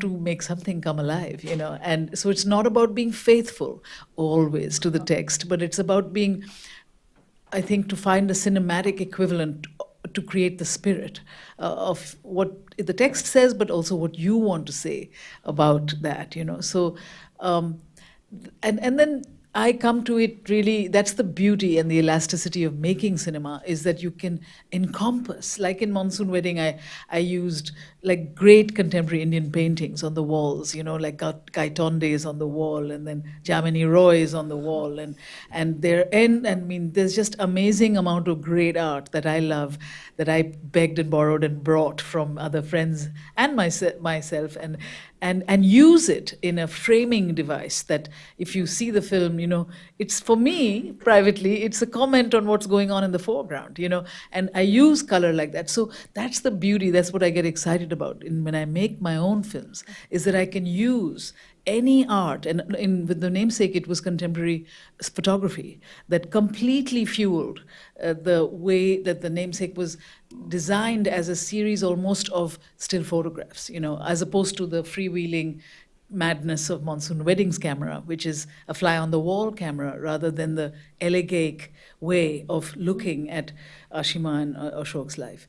So I bring those different things to it all the time. Music is a major thing for me, and it often initiates a film. So the Namesake was originally inspired also by Bhatyali, by the songs of the boatmen, by just wanting to do something, wanting to make that something that Nitin Sawhney had recorded. And I often go to musicians who have never recorded scores for movies or composed scores, like El Subramaniam in the Salaam Bombay, and also Mississippi Masala, like Nitin Sawhney. He now writes scores, but he didn't before. He made his own music, and then I had a very elaborate many weeks with him trying to make the soundtrack, which we finally made beautifully. He made for the Namesake. So it's a number of elements that the encompassing nature of making cinema can allow. But mostly it comes from intuitive response to the subject, And similarly with Suitable Boy. Suitable Boy was different because the scripts were already written by Andrew Davies, who's very English and very much the man of the epic. He did War and Peace, he did Les Miserables. So they already had hired him, the BBC had, to do this. And I just could not imagine a world where I would not direct that thing. So I said, I have to do this. But I did get the script. And I liked this distillation to some extent, but it was basically Pride and Prejudice that I got, in the sense that it was all about, will she marry this guy or will she marry that guy? And for me, Suitable Boy is about India. It's about how India became independent and what will we make of our country when it's free? That's what it's about. So it was a big deal to try and shove that in, I was going to say, but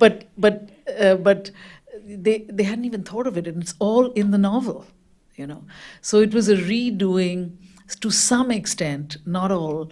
It was also a victim of a lot of stomach, like belt tightening, hell of a lot of budget cuts. It went from 8 hours to, if you want to make it, you make it in 6 or nothing. It was several different problems, that comes when you do these things. I mean, the English think it's radical simply to make a South Asian epic. I just can't believe it. I looked at them and said, "It's about time, babe." You know, this is they used. So for them, it was a big deal that they would even make 6 hours at all. You know, so it's a little more difficult in those epic things which were pre-made slightly, and to insert my. But I did really struggle as much as I could, notably to return it to Urdu and Hindustani rather than only English all the time. But that was another battle with every syllable, you know. I mean, your second question, where we are today, just this morning I've been served a big fat legal notice from a group in Lucknow that is accusing me personally for making the Tazia fall down in A Suitable Boy on episode 4, whatever, 44th second of the film. And I couldn't, it just came as I was coming to the Watson Institute this afternoon, and I haven't even read through the whole legal, you know, directive. It was basically, you know, and then when I checked on it, they said, oh, you know, aajkal to elections are chal rahe hain, so that today the elections are upon us, so they are trying to declare their you know, their allegiance to the powers that be by creating trouble of this nature. So that's what it's really like, you know. Anyway, that's one part of how hard it is. And they've issued, the government has issued directives that are so severe, much more severe in censorship than the Indian Censor Board used to be, which was the bête noire of all our existences, you know, whether you could get past the Censor Board.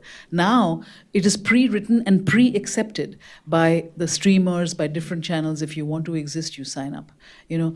So I have to still, like, I was talking to Asghar Farhadi, the great Iranian director, you know, about censorship just 3 days ago, about like, how we always look to Iran, you know, as the cinema that has, you know, sort of used censorship to enhance its own creativity. And he was like, I cannot stand that attitude. No way, censorship does not, he was completely anti-censorship, and he did not believe that it helped creativity at all, you know, which was interesting because I thought that actually they had found a way constantly that could, you know.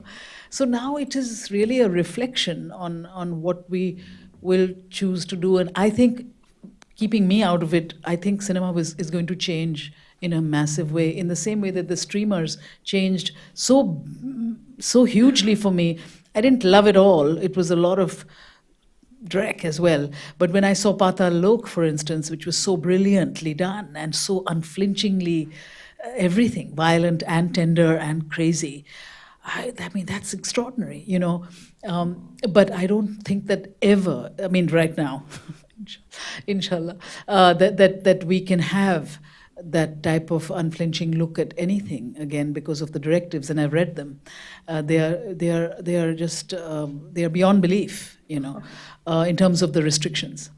You can't portray political people, you can't portray government people, you can't portray police people, you can't portray these characters in any other way that would be deemed, you know, like a Tazia falling. I mean, how would I think that would be? I mean, it elicits a riot in which a Hindu brother stands up for a Muslim brother, and you know, it elicits something completely different than what they are accusing us of, you know, for instance. So it is a confounding and deeply troubling time in terms of what cinema will be made under those auspices. And I know from a lot of commercial directors that I have as friends in Bollywood now, it's all, they're going to make rom-coms for the next 5 years at least, easily. I know that for a fact. But in terms of even Amrita Shergill, who was bisexual, who was a complete iconoclast, you know, and I don't know, I don't know which part of her life that they might take offense with, you know.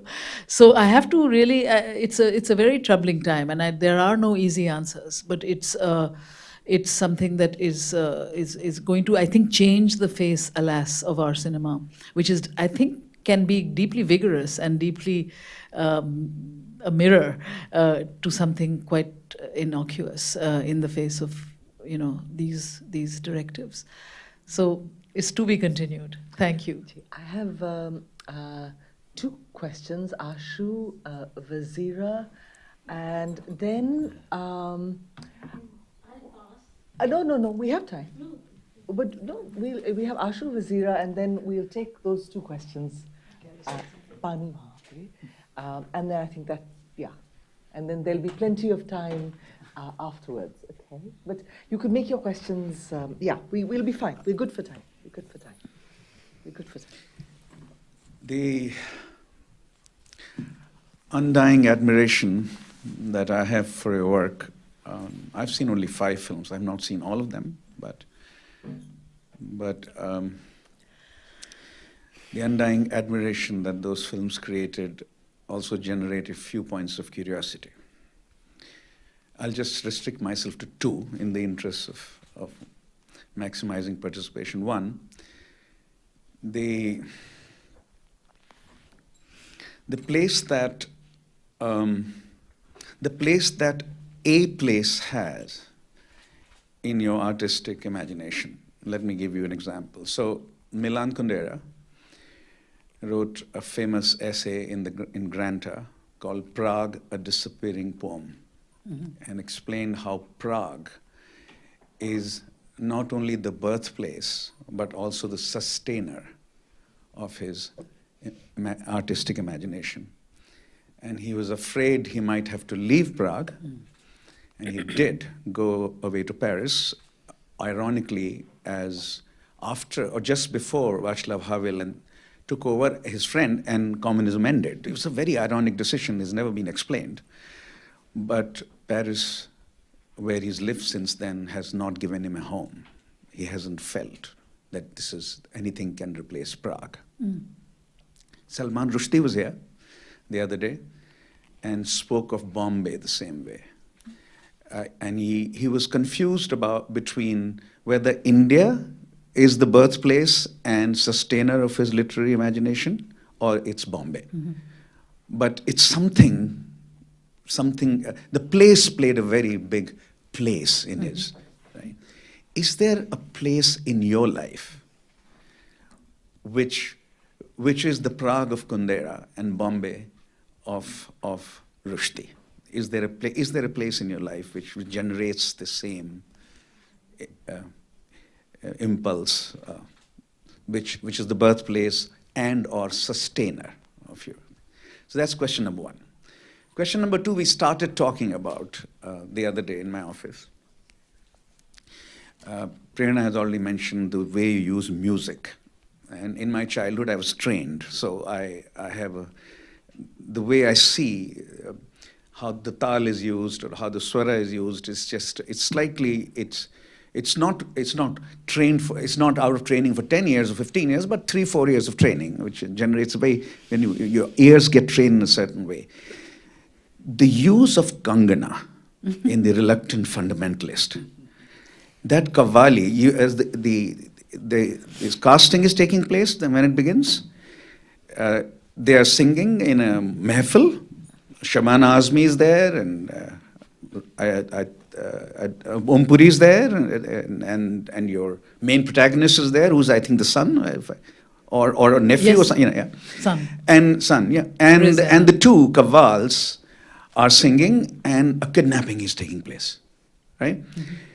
It is an arresting fusion of music, excellent music, and a remarkable scene which is presaging a lot, right? So this is a question, when we write something, something sometimes appears as an epiphany and we do it, but you do it so regularly. This fusion, this brilliant fusion of music and drama that you manage to produce. So just a bit of introspection for our education. How does it happen for you? How does Kangana appear like that for 8 or 10 minutes? And it's a complete fusion of words, songs, music, swara, tala, and what's going on. The kidnapping is taking place. And the guy as you beautifully put it the other day, he's eating pan, and for you, the pan is also depicting the blood, the bloodiness of the situation.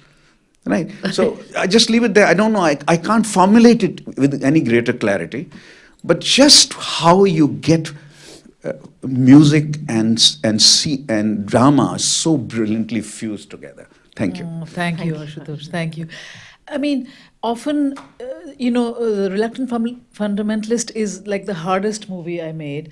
It took 5 years to finance. It took, within those 5 years, because it's written, we were talking earlier, it's written as a monologue completely, and we made it, it had to become a dialogue in order to be a film. And fortunately, I worked with the author of the novel, Mohsin Hamid, for several years to do that. So between the deconstructing of the book into a screenplay that could work, and the impossibility of raising money for that kind of film, because post 9/11, the film said pretty much the unsayable, and it was the story of the brown man growing up who loved America and then was betrayed by it.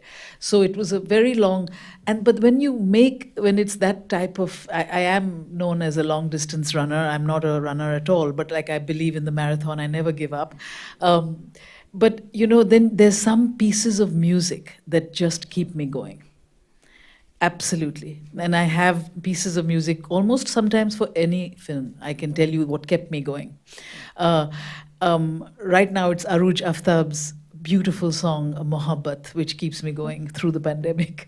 But in the case of Reluctant, it was Mori Araj Suno, which I also remade into an incredible song that Atif Aslam sings in the Reluctant Fundamentalist, because my protagonist was male, and Mori Araj Suno was originally, or one of them pieces is sung by Tina Sani, which I love that piece, that kept me going. And it's Mori Araj Suno, it's an appeal to the people above, somebody above, I don't want anything. I just want a bit of respect, and I will not have anything else. You may have your kingdom, but I just want my izzat, And it used to keep me going because I used to have so many rejections to make Reluctant Fundamentalist that I would put on this song and I would just like surrender to its message and to how I would feel, that I had to keep on going, So I take these songs very seriously.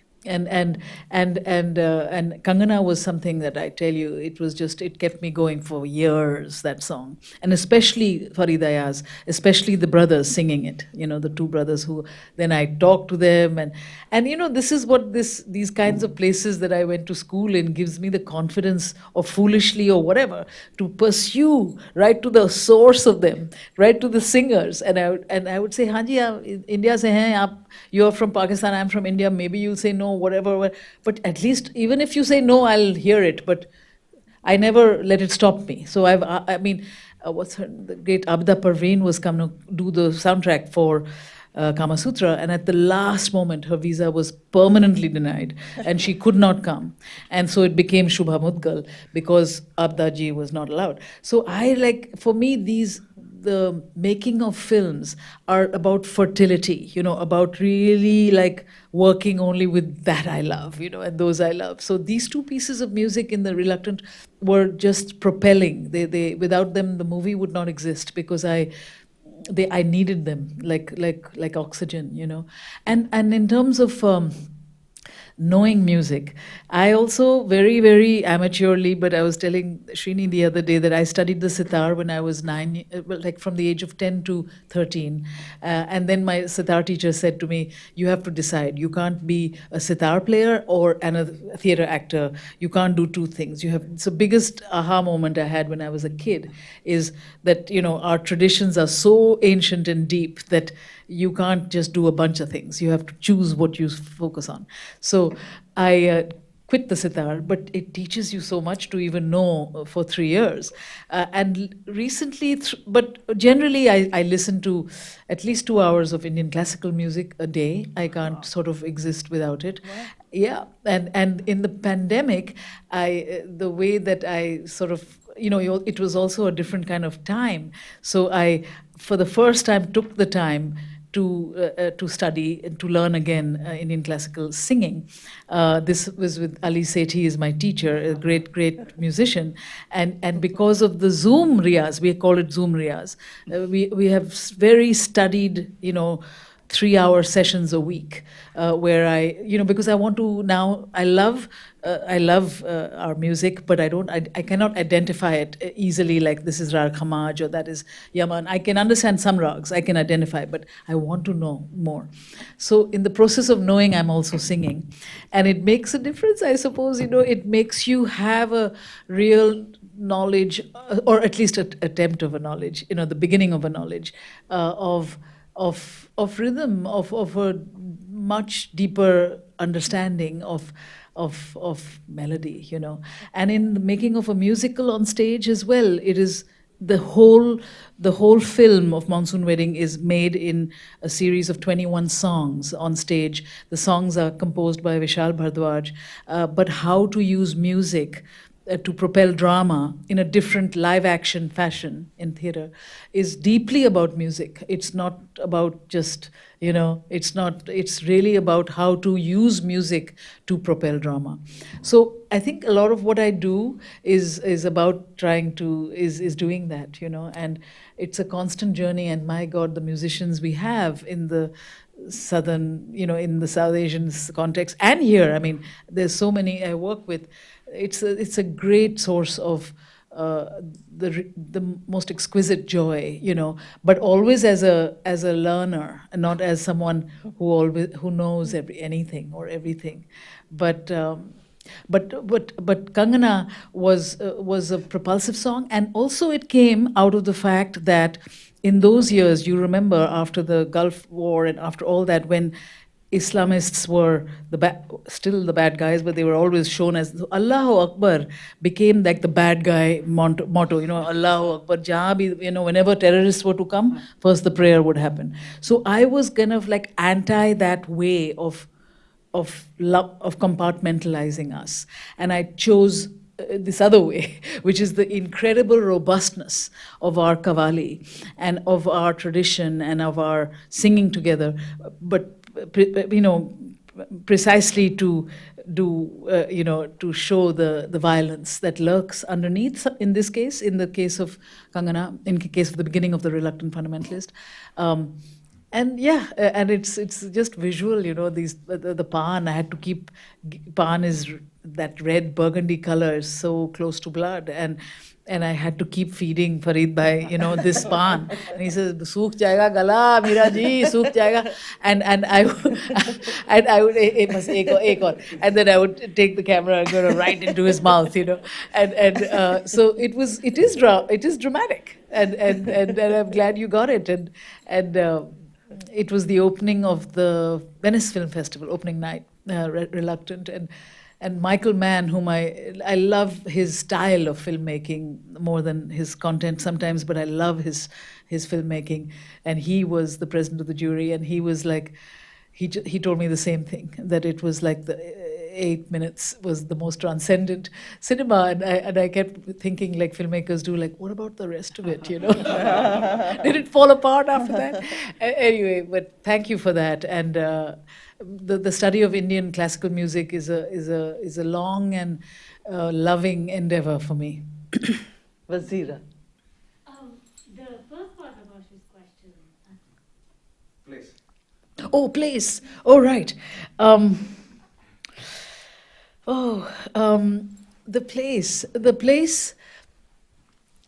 Well, I would say,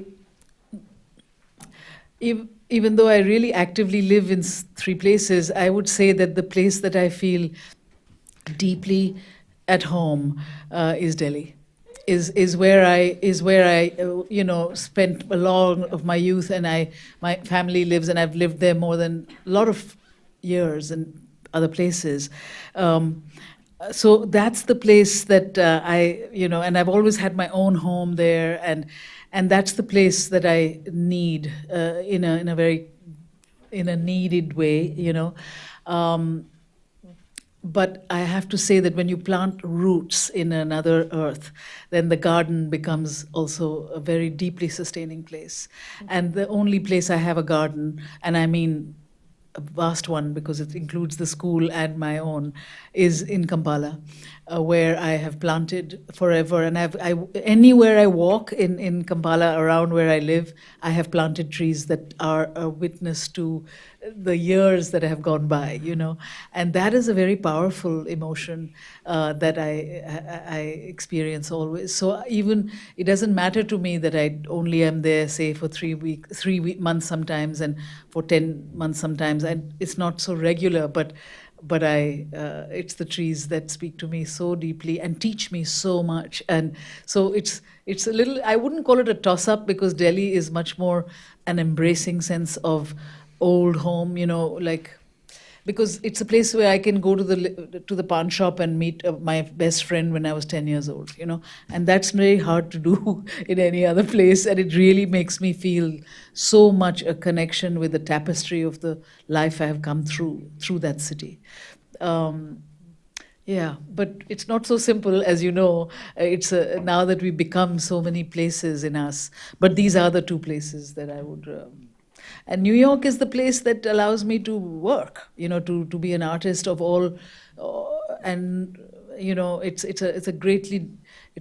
allows me to have a sense of a creative community that over the years. So it's an amalgam of things. Yeah, thank you. Another question from you, Wazira. Right. So can I ask? There are 1, 2, 3. Can we take them together? Okay.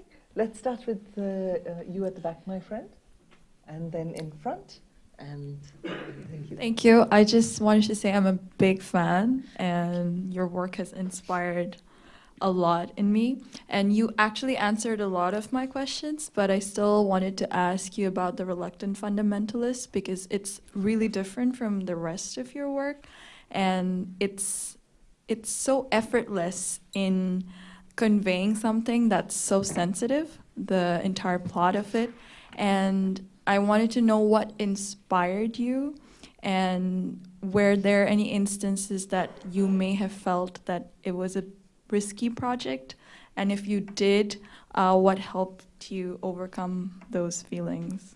Yeah. Thank you. Thank you. Please. I'll just begin by apologizing on behalf of all people from Lucknow. मैं लखनऊ से हूँ और मेरा नाम रूपम है. I'm a Fulbright here at the Center for Language Studies.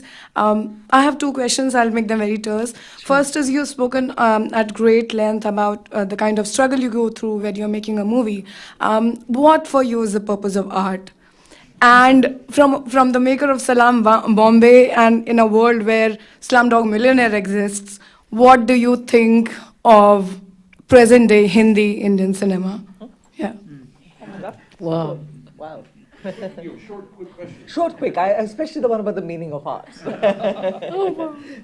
Well asked. Well asked. Hello, Miraji. Thank you so much for that wonderful talk. My name is Sarvesh. I'm a freshman here, and I just had 2 quick questions. One is not directly related to your work, but you spoke about how in India we have a tendency to subsume the self. And how do you feel in the old days? In the old days, yeah. So my question is, how do you feel that tendency has evolved over time from when you grew up until now? And because I'm from a small town in India, in Tamil Nadu, and it's something that I have experienced. It's something that I have seen, that we're always taught to, you know, think about what will happen to the family and think about what will happen to the community over, you know, purely individual benefit. So I want to know what your thoughts are about how that has evolved, and how you know, central that is to the Indian spirit, if such a thing exists. And secondly, I wanted to ask about the Namesake. For me as well, when I read it and when I watched the movie, I still cry every time I watch. But for me also, it was more about the parents than it was about Gogol. And for you, while directing the movie, for me, Ashima was honestly the star of the novel for me, and how she, you know, grew from the first chapter while reading, and from the beginning of the movie till the end, the sort of character transformation that she goes through, and the conscientiousness that she develops. And how is it for you to, direct Ashama's role, and how what approach did you use while trying to give life to the transformation that she went through, ultimately to being a very, very complex character at the end, where she doesn't honestly know where she belongs. I think there's a line in the book where it says, she will never truly feel at home within these walls on Pemberton Road, she knows that this is home nevertheless. And I want to know how you perceived her character transformation. Sorry if the question was long. Thank you very much. So you don't have to answer all of these rich questions. They can, with a quick response to the spirit of all three would be delicious.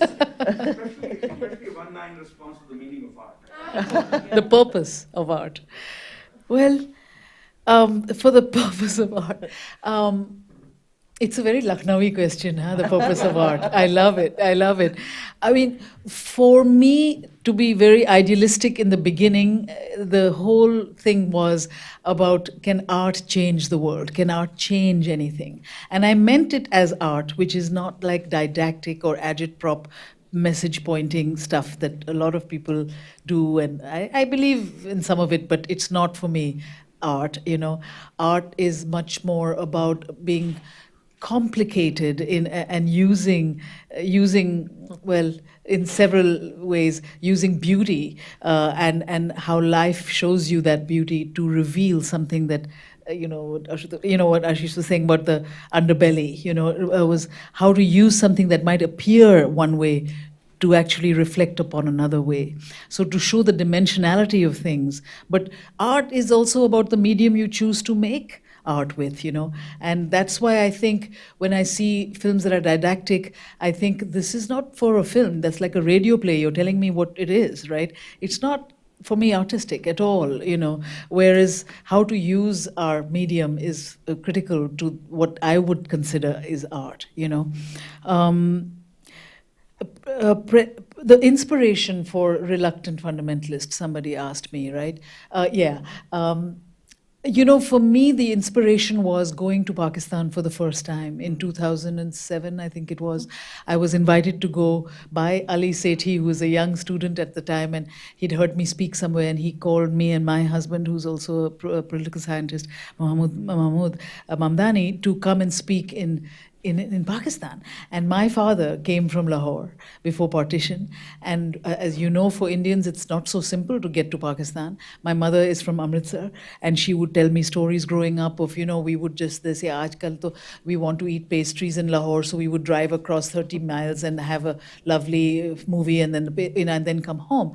And it was that kind of complete interwoven culture between Lahore and Amritsar, and Punjab in general was not a divided state, Anyway, I had never been, but I had grown up in Orissa, everywhere else, with a very much of a what they call Ganga Jamna culture, very much the ghazal, very much Urdu. My father doesn't read Devanagari, he doesn't write it, he only spoke Persian and Urdu. In the old days, the men were always taught that and the women were taught Devanagari. So we grew up in that atmosphere, we grew up with that music, we grew up with Begum Akhtar every day in our homes, and it was the study of the ghazal, it was the study of all that really was my binding, in a sense. So when I got to Pakistan, I was just stunned by, firstly, how everyone looked like me, looked like us, like Punjabi folk, and how we were just taken in completely, fully, and the hospitality, the grace, the elegance, the live music everywhere I went, and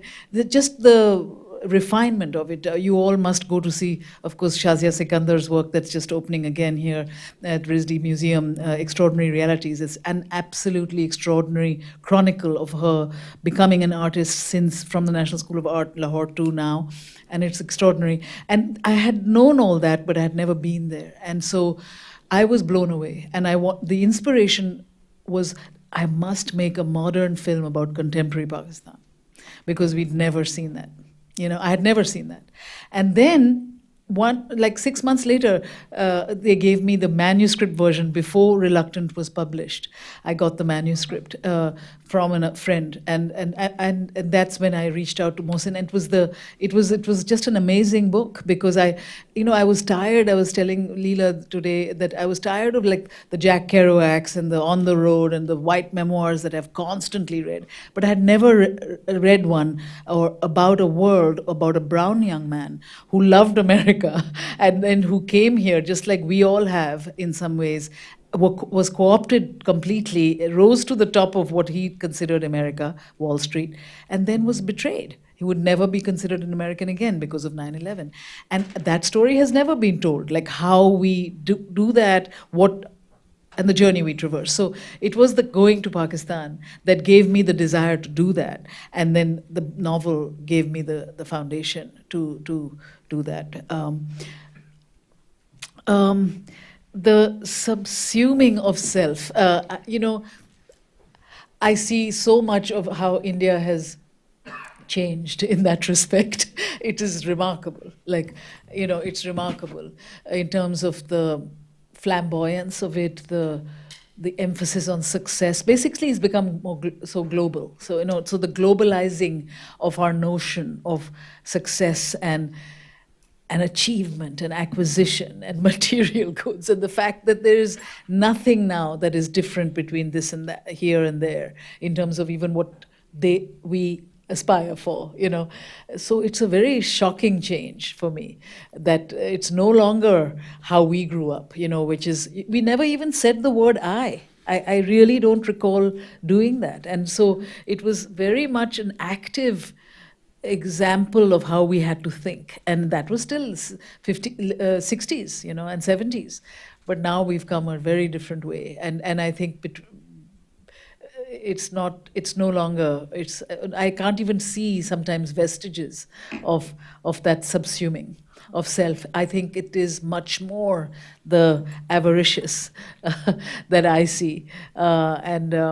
Except in certain artistic realms, like say musicians or the music world, still for me feels very much about the parampara of the past, about the guru shishya, about those values, but not otherwise. I mean, so many other ways, I just feel like it's just almost a different world, except that family is still venerated above us, that we are just part of a bigger thing, but not the self. The self is really pushed there now in a different way. And the government, tells us all the time that this is how to be, And Oshima in The Namesake was, to some extent, also my own dream, Like, I don't think she sings in the book, and she goes back to sing and finds her solace through music, but that is my fantasy, personally, and that's how we did her, because I did not want her to feel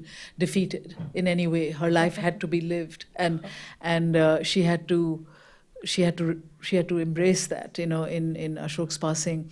So that was, again, also because of my love for that type of music and classical stuff, that you weave all that in to create a sense of a sinuous passage that she is still making into we hope, a kind of harmony, So that was that. So you take great license when you make films, of how to instill yourself and what you love in those films. So yeah, but Jhumpa loves the film and excuses me all of it. She doesn't want to excuse. She said I won't tell you what she told me, but she told me something very beautiful. Anyway, she said that the namesake has two mothers. I'm not going to tell you the other nice thing, but she says the namesake has two mothers, and we are the mothers. And it's she and I. And we are very, very close. I mean, I'm very happy to say that all the writers that I've worked with, they are like part of my family. They are really like my family, And that's saying something, because I do love these books for what they are. They are not to be just changed in a way that is not recognizable to the spirit of those books. So that's what I think the authors all have felt in the adaptations. Wow. Well, Mira, Ashish, Karan, I must say I can't thank you enough for unusually beautiful, wise, and healing afternoon. Please join me in thanking our absolutely exquisite guests.